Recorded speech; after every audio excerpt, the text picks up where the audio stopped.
Yes, people, this is your girl Aleisha Lee and welcome back to Aleisha Lee Reviews. This is Top Boy, the final season. We are reviewing season 3, episode 1, Step Back.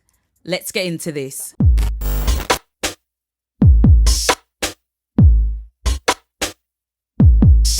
We start the episode right where we left off. Sully has just murdered Jamie right in front of Stefan and Aaron. As this is all happening, Deshane is out with Shelly having an expensive dinner until he gets a message from Jack letting him know what has just happened to Jamie. Now, clearly, Deshane is absolutely livid. He no longer wants that food that he's about to spend a lot of money on. He's lost all of his appetite after receiving that news.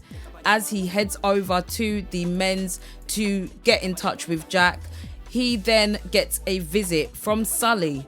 How did Sully know where he was? I guess he probably told him before, but Sully ends up in the toilet to let him know that he needs to back off and back down. Now that Jamie is out of the picture, he needs to take a step back. Now, Jamie was to Deshane his way out of the game, his retirement plan. Sully, knowing that, took Jamie out. He's approaching Deshane to let him know that he needs to also take a step back, and now Sully will be running things. And I was surprised because Deshane is always usually the one that is just much more strategic with things, but for some reason he's just let Sully have this one, and especially as he's seen the lengths that Sully is willing to go to, he's just said, you know what, have it. Especially as Deshane is trying to get away from the road. He wants to make all of the money, but he doesn't want to do the lifestyle and participate in the road activities. Whereas Sully now, he's happy to participate in all activities whilst receiving the money. And I think that is where the difference is between the two. As the opening titles play, we see that Sully is now the one that is watching all of the workers distribute, where usually it's Deshane, but now that Sully's taken over, he is stepping up. Next, we see Jack, Lauren, and Lauren's son.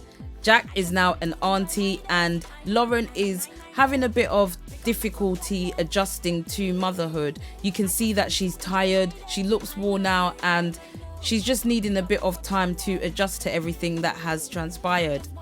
She is still thinking about what happened with Curtis, as Curtis is the father, and obviously she killed him because she was trying to get away from him. She's still thinking about that, and Jack is trying to reassure her that everything will be okay and she needs to focus on her son. Sully and his daughter make their way to school, where they get to have a laugh. That is where Stefan sees Sully dropping his daughter off to school, and he immediately leaves. Imagine that though. Imagine that the person that killed your brother, you just see them enjoying life, dropping their kid off to school, and you're there having to live with the fact that that person done that to your family member.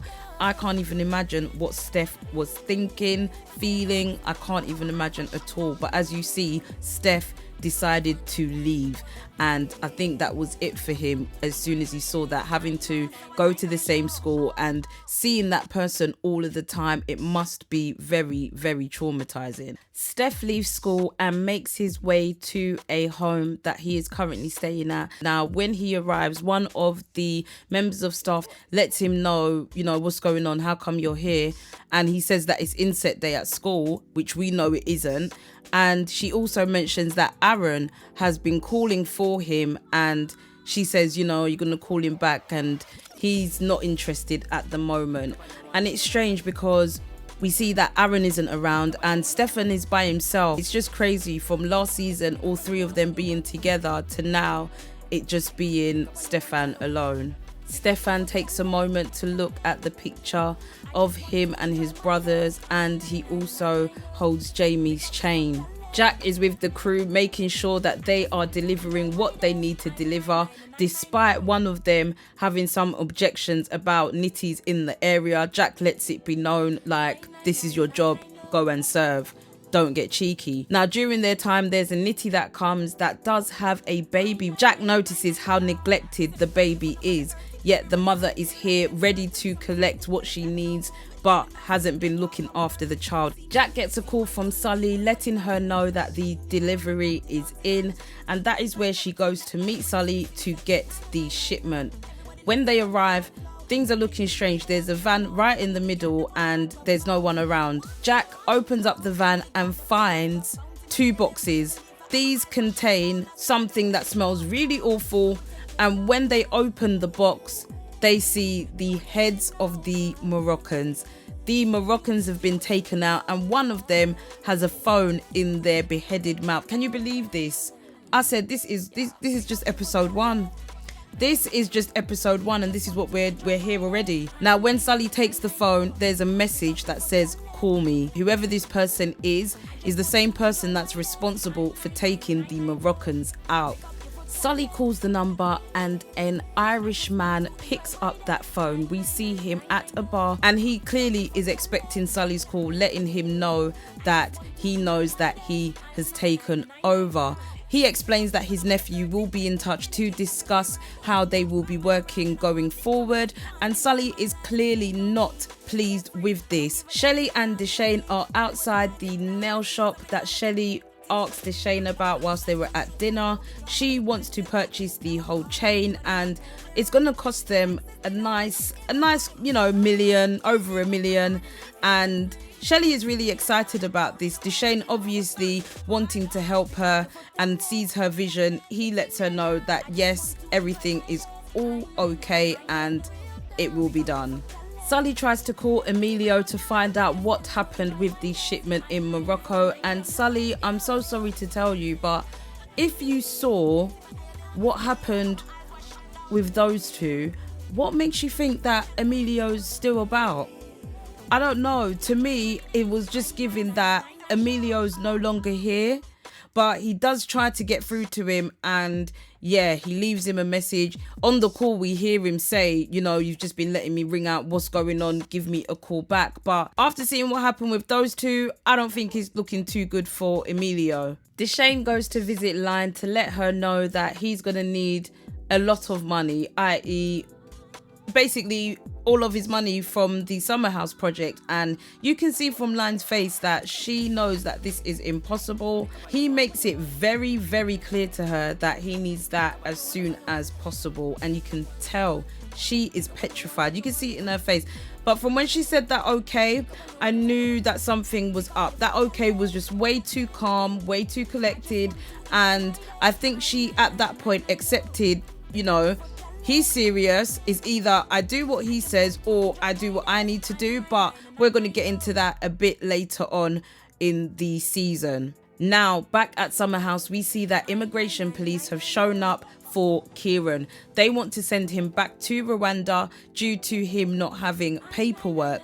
Now, his mum tries to explain through the door that she had sent letters to them, letting them know of the situation, but they do not care. Kieran refuses to come out, and that is where they decide to force entry. Now, the whole community is up there trying to stop immigration from taking Kieran. Mandy lets them know that his mum is a cancer patient, and they just don't care. They don't care. They are here to take Kieran away, and that is what they are going to do. Sully pays a visit to a pub looking for an old friend called Billy. He knows him from prison, and Sully is here to speak to Billy to get a bit more detail about the Irish squad that he may be potentially going into business with. Now, Billy warns them that this is a family not to mess with, and he knows them from jail. They are on a different type of time, so he has given Sully a warning. Sully lets Billy know that he needs him to line up some more information and details on these guys, and he owes him a favor. So now Sully is calling in for that favor, and you can see on Billy's face he is very nervous, very scared. Back at Summer House, the police have taken Kieran from his home and have now placed him in the police van. This then leads to the whole community really stepping out and showing out for him. Mandy, Jack, Everyone is on the case, organising a sit-in protest. All of the community comes out and they are not going to let the police take Kieran away. Deshane, passing by, sees the commotion and calls Jack over to find out what is going on. Jack explains the situation and Deshane, just being Deshane, is just like, why don't you just let them take him? Like, he doesn't need all of this attention on Summerhouse. I said, Deshane, come on, sir. Billy calls Sully to let him know that the McGees will be at a stables later today. Sully explains to Billy that he will be coming with them because he needs to identify who Johnny is. Obviously, Sully doesn't know who this is, but he needs to know. Sully is ready to take them out. And that is where Billy is really hesitant. But Sully explains, for $5,000, you will not be hesitating. I will see you there. Lauren is buying the heavy stuff from one of Jack's workers. He even says to Lauren that he has to be honest, he's not going to continue doing this. She tries to say it's for a friend, but we all know it is for her. Back at Summerhouse, Mandy spots Steph and calls him over to speak to her and Erin. That's where she asks about Aaron. She says that she heard he's up in Leeds and confirms that he is, and he's doing marketing up there. Now, Aaron, there's a part of me that wish he could take Steph with him as well, because I feel like Steph needs to have some time away from the environment, and but I understand that Steph has got school. I'm just hoping that Aaron just comes back for him. Maybe that's why Aaron's been calling, now that he's settled in Leeds and he's done some research, he can get Steph to come up there. But for now, they are separated. That's just my hope for the future. But anyway, back to Summerhouse, and once they've had their chat, Mandy leaves Erin and Steph to have a word. She knows that Erin does have a crush on Steph, so she set that up for Erin. Sully collects Billy and Billy is giving him the rundown. Sully's asking questions, how many people are going to be there, and Billy is not so forthcoming. He lets him know that Johnny's going to be there, and Sully's like, yeah, anyone else? Billy's like, one other guy, and he's like, okay, are they strapped? Like, what? And Billy lets him know that Johnny is always strapped. Junior, who is Sully's sidekick, is just like, yeah, we're strapped too. He doesn't seem to be worried about a thing. I feel like they need to be worried. Back at Summerhouse, we see that backup has been called. More police officers are on site to try and move the community that are protesting. It's going to cause more chaos and issues. We see Kieran is in the back of the van trying to figure out what is going on. We see that Jack and her workers are going mad. They do not want the police to touch them. It's just a lot of chaos going on. We now see Sully and the crew are at the stables. This is where they basically get ambushed, all thanks to Billy. Yes, Johnny pops out, and as soon as he pops out, he's like, yeah, Billy boy, yeah, get him, Billy. Letting everyone know that Billy is the one that set them up. He explains to Sully that he is sorry, but these people are not the ones to be played about with. They actually get rid of one of Sully's boys as well, so Sully can see for himself that they are not here to play. Johnny speaks to Sully and lets him know that, we're going to be working together, and Sully doesn't seem too impressed until Johnny mentions his daughter and sending heads to Natasha's mum, all of these things. And that is where you see Sully's face completely change. He realizes that this is a different type of threat, and Sully, he ain't gonna stand for this. Back to Summerhouse, the police announce that due to avoiding complete chaos, they will be letting Kieran go. Everybody is ecstatic, everybody cheers, and Kieran is released. It worked. Everybody coming together, protesting for Kieran. It's just a great feeling throughout the community. Back with Deshane, Shelley is trying to find out what the update was in regards to the accounts, when they're going to get the money, when they're going to be able to start moving forward on the shops. And Deshane lets her know that he's had a word, and everything is going to be fine, and he's going to have some news very soon. Now, he gets a text message from Sully saying that they need to talk. I wonder what that's about. Obviously, it's about the new changes and the new suppliers, i.e. Johnny and his family, and what they're going to be getting up to. Now, we see Jack is just arriving home, and she sees that Lauren is sleeping. While she goes to pick up her nephew, she notices Lauren's supply. That is where episode 1 ends. Wow, what a start to the season. It all kicked off from where we left off in the previous season, and it was just relentless throughout. Now, seeing the chain reaction from Jamie's death, you just know that this season there's going to be a lot of things going on, and we're going to see how each of these characters develops throughout. But yes, people, that was episode 1, Step Back. It's been a great start. I really can't complain. I'm going to give this episode 8 boys out of 10. I think it was a great way to kick off the season. But yes, people, that is it for this video. Make sure you hit the notification bell so you are notified when the next review is out. And yeah, let's get into Top Boy September. I will catch you in the next Top Boy review. Done now, boy. People don't know. I just want to enjoy my day. So live your life, yo.